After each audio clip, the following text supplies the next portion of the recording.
हा व्हिडिओ माझा आहे त्या मुलांना बिचाऱ्या त्या अभिजित दिपके जे मुलं तिथं आंदोलनाला बसले आहेत त्या मुलांना माझा जाहीर पाठिंबा आहे, सर्व मुलांना.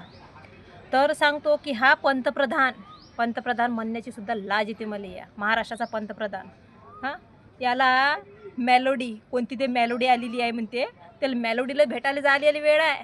आणि हे उपाशी तापाशी तिथं मुलं बिचारे आंदोलन करून राहिले नेटचा पेपर फुटला म्हणून. आणि तिथं यायला वेळ नाही आहे.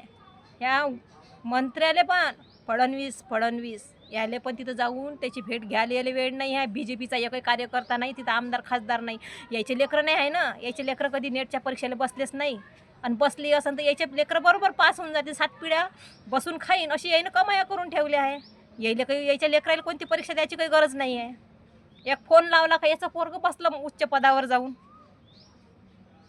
आणि हा पंतप्रधान हा काही कधी बाप बनलाच नाही. याला काही लेकराचं प्रेम समजत नाही.